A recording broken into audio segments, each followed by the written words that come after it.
Let's start with a scenario that should make every business leader uncomfortable. You're at an industry event. You get talking to someone who runs a business similar to yours. Similar size, similar market, similar challenges. You've always considered yourselves roughly equivalent. Same league, different team. Then they mention, almost in passing, that they rolled out an AI framework 6 months ago. Their team is fully trained. They've got approved tools, clear data rules, a simple policy document that fits on one page.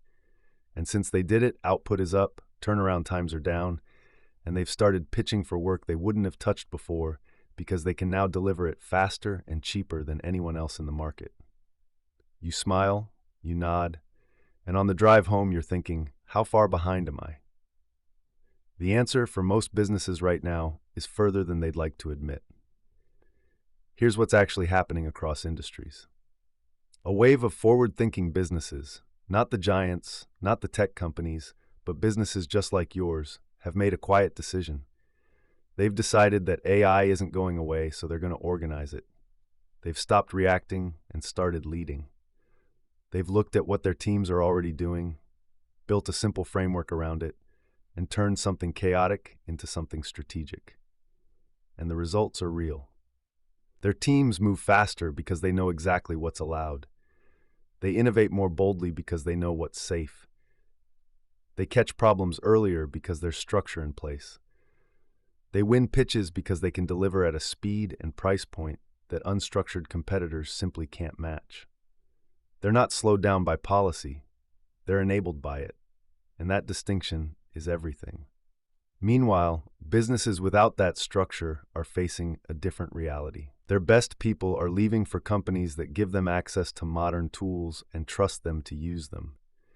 Their average performers are wasting hours reinventing wheels because there's no shared way of working. Their most confident people are making calls that nobody has sanctioned because there's nothing telling them otherwise. And leadership is stuck in a cycle of either ignoring the problem or reacting to it after something goes wrong. Neither of which is a strategy.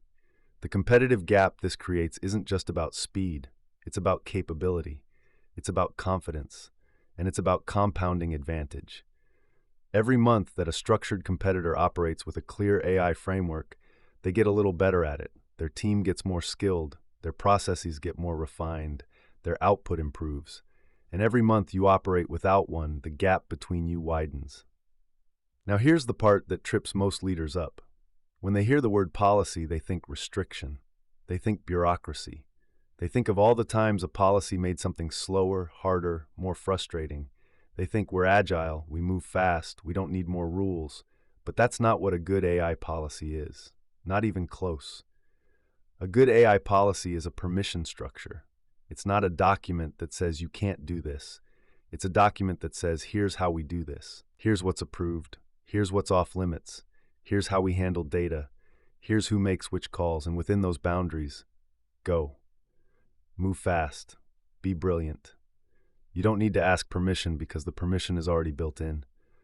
Think about what that actually means for your team. Right now, without a policy, every person who uses AI is making individual judgment calls about what's acceptable. Some of those calls are good, some are not. And the variation creates risk. A policy eliminates that variation. It gives everyone the same rule book. And paradoxically, having clear rules makes people more willing to use AI, not less. Because they know they're doing it right. They're not worried about getting in trouble for using a tool they found on the internet. They're not second-guessing whether this particular use case crosses a line. They know, picture this, you're in the boardroom. Your CFO is presenting a major acquisition opportunity. The numbers look solid, the analysis is thorough, the deck is polished, everyone around the table is leaning in. This could be the deal that defines the next 5 years. You're excited, the board is excited, you give it the green light. 3 weeks later, you discover the financial model underpinning the entire decision was built using AI-generated data that nobody verified. The market projections were plausible sounding, but fundamentally flawed. The competitive analysis referenced companies that don't exist in the form described. The revenue assumptions were based on industry averages that were 3 years out of date. You've already committed, Legal has already been instructed, and now you're staring at a decision that could cost you millions, built on a foundation that nobody actually checked. That's not a cautionary tale from a business school case study. That's happening in boardrooms right now. And here's the thing that makes it so dangerous. Nobody in that process was trying to cut corners. Your CFO trusted the analyst. The analyst trusted the tool. The tool produced something that looked exactly right. Professional formatting, confident language, specific numbers. AI doesn't hedge the way a junior analyst might. It doesn't say, "I'm not sure about this," or "you might want to double-check that figure." It presents its output with the same authority whether it's completely accurate or completely fabricated. And we've been conditioned to trust things that look authoritative. That's the trap. Here's how it actually plays out in practice. Someone is under pressure. The deadline is tight. The ask is big and the time is short. They turn to an AI tool to speed things up, draft some analysis, crunch some numbers, pull together some market context. It works. It's fast. The output looks great. They present it. Nobody asks where it came from because it sounds right, because it looks professional, because there are 100 other things on everyone's plate, and nobody has time to interrogate every data point. But AI doesn't always tell you when it's guessing, and it guesses a lot. Let's look at some specific scenarios. A sales team uses AI to forecast next quarter's revenue. The tool pulls in general market trends and produces a confident projection. Nobody validates the underlying assumptions against your actual pipeline data. The forecast goes to the board. Budget decisions are made based on it. The quarter comes in 30% below projection. A product manager uses AI to analyze competitor strategy. The AI describes competitor products, pricing, and positioning. Some of it accurate, some of it hallucinated, none of it sourced. The product roadmap shifts based on a competitive picture that was partially invented. A finance team uses AI to model tax implications of a new structure. The model misses a jurisdiction-specific requirement that a human specialist would have caught immediately. The structure goes ahead. The tax bill arrives later. Each one of these feels like a small risk in the moment. Together, they're a pattern that can quietly undermine your entire operation. And it's not just about big strategic decisions. The risk compounds at every level. A junior team member uses AI to summarize a client meeting and sends the summary to the client with inaccuracies in it. A proposal goes out with AI-generated statistics that turn out to be wrong, and your client's team spots it before you do. A manager uses AI to assess a candidate's suitability based on their CV, and the AI introduces bias you didn't sanction and didn't know about. Small moments, real consequences. So what's actually at stake when you add it all up? First, money. Bad decisions compound. One wrong forecast leads to a wrong budget. A wrong budget leads to wrong hiring. Wrong hiring leads to wrong execution. By the time you trace the root cause, the original AI error is buried under 6 months of downstream decisions, all built on a flawed foundation. Second, let's start with a scenario that should make every business leader uncomfortable. You're at an industry event. You get talking to someone who runs a business similar to yours. Similar size, similar market, similar challenges. You've always considered yourselves roughly equivalent. Same league, different team. Then they mention, almost in passing, that they rolled out an AI framework 6 months ago. Their team is fully trained. They've got approved tools, clear data rules, a simple policy document that fits on one page. And since they did it, output is up, turnaround times are down, and they've started pitching for work they wouldn't have touched before because they can now deliver it faster and cheaper than anyone else in the market. You smile, you nod, and on the drive home, you're thinking, how far behind am I? The answer, for most businesses right now, is further than they'd like to admit. Here's what's actually happening across industries. A wave of forward-thinking businesses, not the giants, not the tech companies, but businesses just like yours, have made a quiet decision.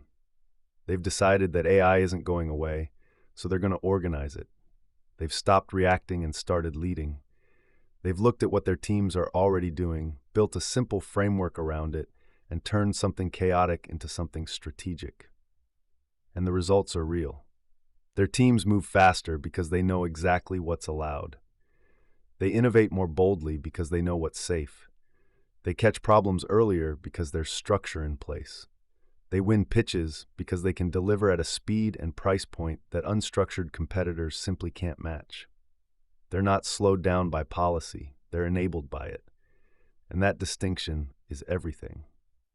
Meanwhile, businesses without that structure are facing a different reality. Their best people are leaving for companies that give them access to modern tools and trust them to use them.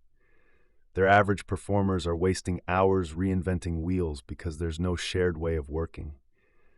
Their most confident people are making calls that nobody has sanctioned because there's nothing telling them otherwise. And leadership is stuck in a cycle of either ignoring the problem or reacting to it after something goes wrong, neither of which is a strategy. The competitive gap this creates isn't just about speed, it's about capability, it's about confidence, and it's about compounding advantage. Every month that a structured competitor operates with a clear AI framework, they get a little better at it. Their team gets more skilled, their processes get more refined, their output improves. And every month you operate without one, the gap between you widens. Now here's the part that trips most leaders up. When they hear the word policy, they think restriction. They think bureaucracy. They think of all the times a policy made something slower, harder, more frustrating.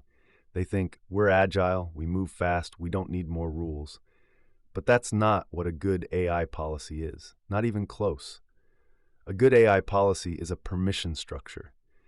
It's not a document that says you can't do this. It's a document that says, here's how we do this. Here's what's approved. Here's what's off limits. Here's how we handle data. Here's who makes which calls. And within those boundaries, go. Move fast. Be brilliant. You don't need to ask permission because the permission is already built in. Think about what that actually means for your team. Right now, without a policy, every person who uses AI is making individual judgment calls about what's acceptable. Some of those calls are good, some are not, and the variation creates risk. A policy eliminates that variation. It gives everyone the same rule book. And paradoxically, having clear rules makes people more willing to use AI, not less, because they know they're doing it right. They're not worried about getting in trouble for using a tool they found on the internet. They're not second-guessing whether this particular use case crosses a line. They know, let's be honest about something. Most leaders who've listened this far have had the same thought at some point. This all sounds important, this all sounds urgent, but where do I actually start? The problem feels big, the unknowns feel overwhelming, and the instinct, understandably, is to either dive into researching AI tools for weeks before doing anything, or to hand it to someone else and hope they sort it out. Neither of those works. Here's what does. You start with 5 questions. That's it. 5 simple, direct questions asked to your team. And what comes back will give you more clarity about what's actually happening in your business than any consultant's report, any technology audit, or any board-level strategy session, because it comes straight from the people doing the work, unfiltered, real, and almost certainly surprising. Before we get to the questions, let's talk about why this matters so much. You cannot manage what you cannot see. That sounds obvious, but the implications are significant. Right now, you're making decisions about AI, or more likely, not making decisions about AI, based on assumptions. You're assuming you'd know if something major was happening. You're assuming your team would flag it if there was a problem. You're assuming the risk is probably manageable. But assumptions aren't data. And in the absence of data, you're not managing risk. You're just hoping. The audit changes that. It replaces assumption with reality. And reality, even when it's uncomfortable, is always better than assumption, because you can act on reality. You can't act on a guess. So how do you do it? The mechanics are straightforward. You send a short, anonymous survey to your team. Anonymous is important. People will tell you the truth if they know there are no consequences for honesty, if they think this is a trap. A way of finding out who's been using tools they shouldn't. You'll get sanitized answers that tell you nothing useful. Make it clear from the outset. This is about understanding how we work, not catching anyone out. We want to know what's actually happening so we can support you better. Keep the survey short. 5 questions. No more.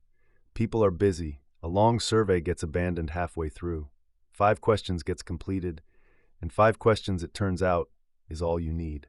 Here are the 5 questions. 1. What AI tools do you currently use in your work? List as many as you like. This is your inventory. You'll find tools you've heard of, tools you haven't, and probably a few that will make you raise an eyebrow. That's fine. You're not here to judge, you're here to understand. 2. What do you use them for? This is where it gets interesting. You'll find that different people are using AI for completely different things. Some are using it for writing and communication, some for analysis and research, some for coding or technical work, some for planning and organization. The use cases will be broader and more varied than you expect, and some of them will be genuinely impressive. 3. How often are you using AI tools? Daily, weekly, occasionally? This tells you how embedded AI already is in your operation. The answer for most businesses is more often than leadership assumed. Significantly more often. 4. Have you ever had any concerns about using AI tools at work around data, accuracy, or anything else? This is the question that surfaces the risks. And here's something important. Your team often already knows where the problems are. They've felt uncomfortable pasting certain information into a tool. They've noticed an AI output that didn't seem right. They've wondered whether what they're doing is okay.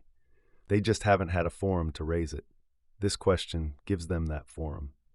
And 5, what would help you use AI more effectively and confidently in your role? This is the question that turns the audit from a risk exercise into an empowerment exercise. It signals that the point of all this isn't to restrict, it's to improve. And the answers will tell you exactly what your team needs. Clearer. Let's start with the tension that every leader feels at this point in the journey. You've done the audit, you know what's happening, and you're sitting with two competing instincts that pull in opposite directions. On one side, you can see the opportunity. Your team is already using AI. Some of it is genuinely impressive. The productivity gains are real. The capability uplift is tangible. You want more of that. You want your team firing on all cylinders, using every tool available to them, moving faster and smarter than your competition. On the other side, you can see the risk, the data that's been going into platforms you didn't sanction, the decisions that were made on unverified outputs, the compliance exposure you didn't know you had until you started asking questions. You want that stopped, or at least managed. Here's the good news. Both instincts are right, and they're not in conflict. The goal isn't to choose between capability and control. The goal is to build a framework that delivers both. A structure that says to your team, here's how we use AI, here's what's safe, here's what's off limits, now go and be brilliant within those boundaries.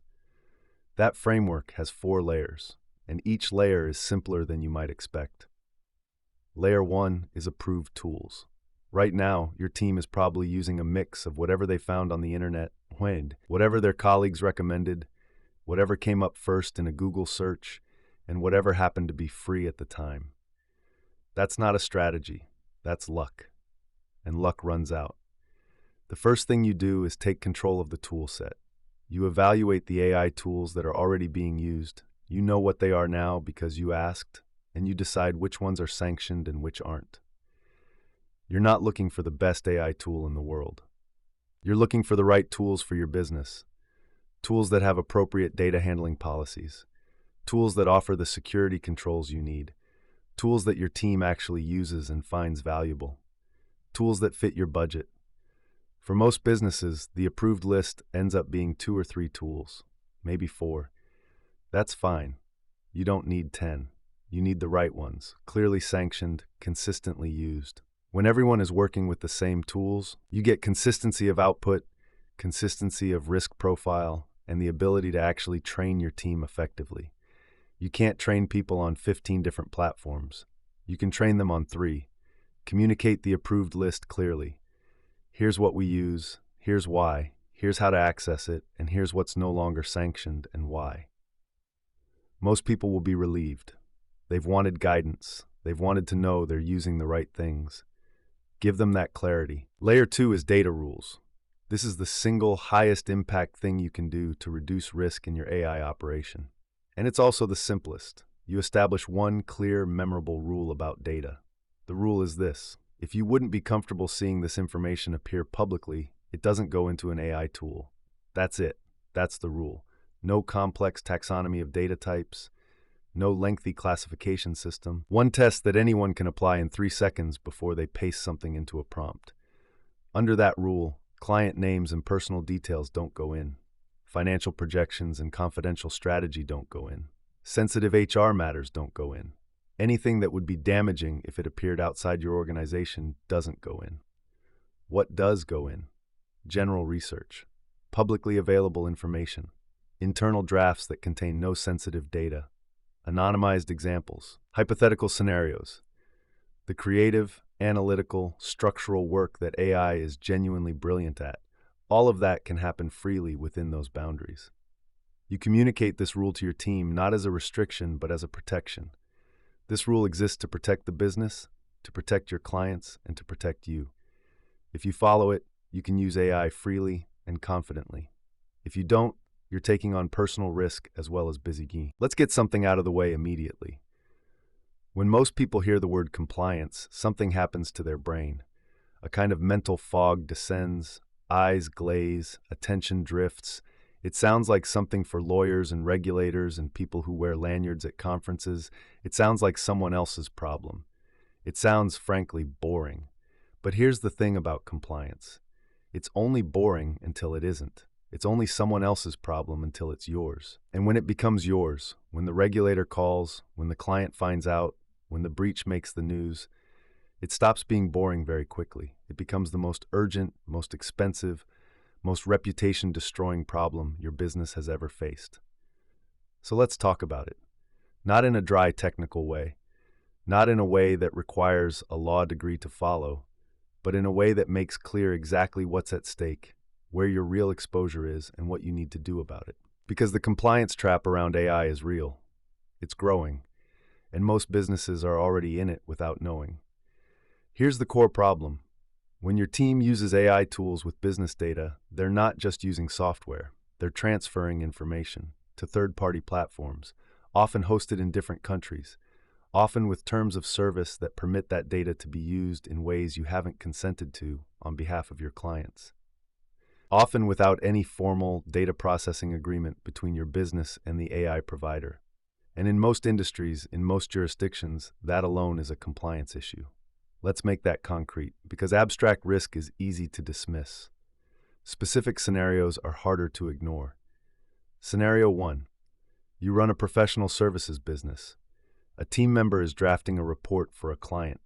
They paste the client's financial data into an AI tool to help structure the analysis. That data, real client financials, identifiable and confidential, has now been processed by a third-party platform. Depending on your jurisdiction and your contractual obligations to that client, you may have just breached your data handling commitments. The client didn't consent to their data being processed this way. You didn't disclose it. And if they find out, through a subject access request, through a data breach notification, through a disgruntled former employee, the consequences range from a damaged relationship to a formal complaint to significant legal liability. Scenario 2. You operate in a regulated sector: financial services, healthcare, legal, education. Your sector has specific rules about how data is handled, how decisions are made, and how processes are documented.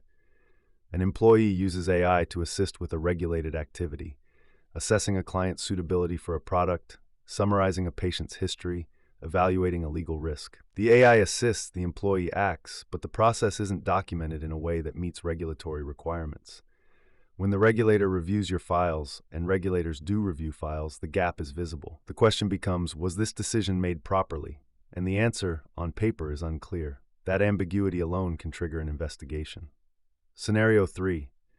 A data breach occurs. Not through your main systems. Those are well protected. But through an AI platform one of your team members has been using.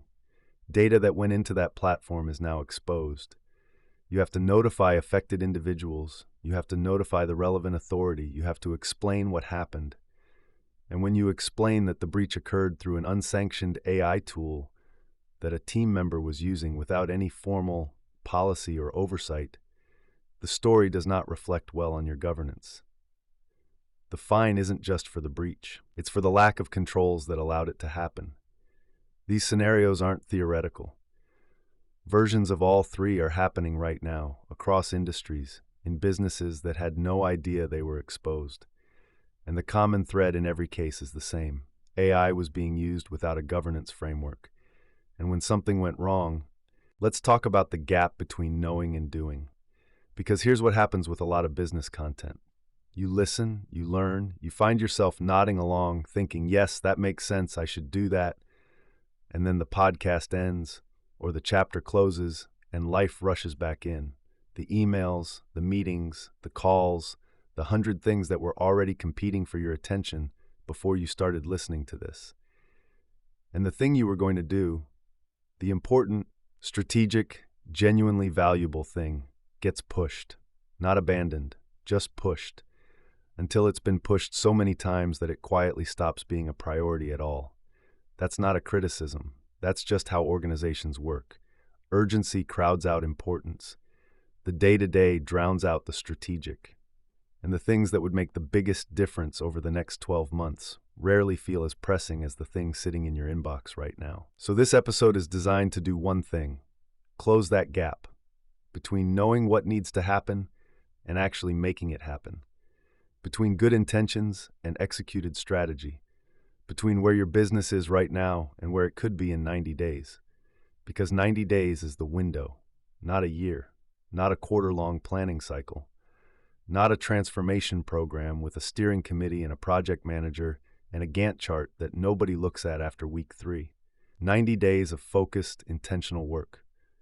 That's all it takes to go from where most businesses are right now, AI everywhere, no structure, no visibility, no confidence, to a position of genuine control and genuine competitive advantage. Let's map it out. Days 1 to 30, the visibility month. Everything starts here, because you cannot build a strategy on guesswork. And right now, guesswork is all most businesses have. This month is about replacing assumption with reality. In week 1, you run the audit from episode 4. The 5-question survey goes out, anonymous, simple, clear about its purpose. By the end of the week, you have responses. You know what tools your team is using.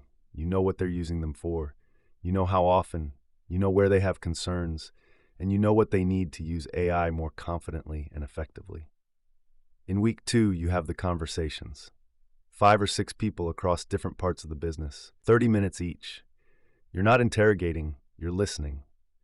You want the stories behind the survey data, the specific moments, the workarounds, the things that work brilliantly that nobody has talked about, the things that don't work that everyone knows about but nobody has flagged. By the end of week 2, you have a complete picture, not a theoretical picture based on what you think is happening, a real one based on what is. In week 3, you make the decisions that the picture demands. Which tools are you approving?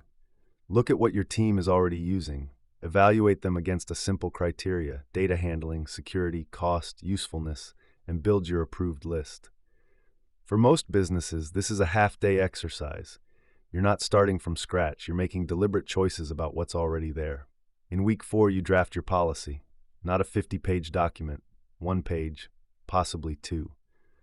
Approved tools, data rules, decision tiers, verification requirements, who's responsible for what, clear enough that anyone in your business can read it, understand it, and know what it means for them.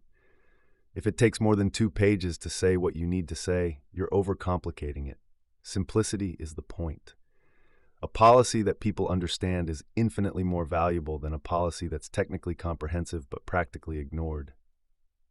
By the end of month 1, you have 3 things: a clear picture of what's actually happening in your business, a list of approved tools, and a 1-page policy. That's your foundation. Everything else is built on it. Days 31 to 60, the structure month. You have the foundation. Now you build on it. Week 5 is about communication. You share what you found in. Let's take a moment, not to rush to the next thing, not to jump straight into action points and takeaways and what happens next. Just a moment to step back and look at how far we've actually come in this series. Because sometimes, in the relentless forward momentum of running a business, we don't pause long enough to recognize what we've actually built. And what we've built here is worth recognizing. We started this series with a single, uncomfortable truth. AI is already in your business. Right now. Today. Your teams are using tools you haven't approved, making decisions you haven't verified, handling data in ways you haven't sanctioned, and you have no idea the full extent of it. That was episode 1. And for many of the leaders listening to this, that episode landed like a cold shower. The recognition of a gap you knew existed but hadn't fully faced. The uncomfortable realization that something significant was happening inside your organization, and you weren't in control of it. But we didn't stop there. We didn't leave you with the problem and walk away. Episode 2 showed you what happens when that lack of control collides with a high-stakes decision. The financial model nobody verified. The analysis that sounded right because AI always sounds right. The millions that disappeared because a powerful tool was trusted where it should have been checked. Not because anyone was careless, because there was no framework telling them when to check and when to trust. We gave you that framework. 3 tiers: green, amber, red.